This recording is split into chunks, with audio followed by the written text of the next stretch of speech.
Okay, this is a quick tutorial in drawing for kids. I used to substitute teach, and one of the things that kids always asked me was, can you draw something for us? So I always showed them how to draw their own picture. For example, they would start with a U. Not a very good picture of a U here, but let's just go with it. And then I had them draw a little line over the top. Okay, and then what I did is I kind of had them draw this curve. And they really didn't know what they were drawing at the time. And then I had them do this little kind of a shape like this. And before they knew it, they kind of had the beginning of a cowboy. And I would draw in a little mouth, and I would draw a couple little eyes, and these are kind of Charlie Brown eyes. And I might even draw like a little piece of wheat or something coming out of his mouth. And a couple little ears,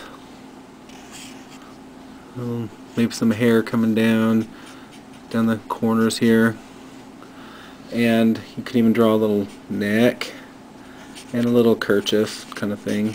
I don't know what they call them. I'm not a cowboy, so never was quite that manly. And then you can even put some little studly, stubbles. And really, if you got kind of into it, as the kids got a little bit better, you can have them add some shadow. Do some, other little stuff on their face, put a little shadow on the hat. Kind of depends on the artistic skill of the kid. But then I would always try to bump it up a little bit, and I would, the next time I had them do a drawing, I would have them do something more, a little more elaborate.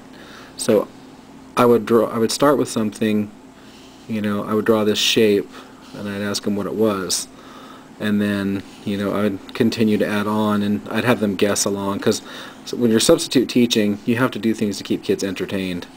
Alright, and they would guess alien or monster or whatever, and then I would kind of add some stuff up here, and they still didn't quite know what it was. So I would draw down and make this curve, and then add this other little circle, kind of a little half C. And then I would take this and I would draw it way down. Okay? And so before long, they realized that we were drawing a giraffe. But I like to add some, kind of a little bit of whimsy, I guess. So I would try to draw something different and, add little eyelashes or something. You can make this a dinosaur, you can make it whatever you want. Kind of put some little bumps out here, and of course you gotta have some of these circles in here. Spots, I suppose they're called. So I would kind of do this, and then I would, obviously add the mane here. I guess that's what it's called on a giraffe. And kids can do this stuff pretty easy. I mean, it takes a little practice, and some of them start off looking a little funky, but they can really do some beautiful drawings, and they really enjoy this kind of stuff. So let's add some little bit to his ears here. Forgot some of this. Just have them kind of experiment and play around and make their own things, and I think you'll find that they have a lot of fun doing these little cartoons.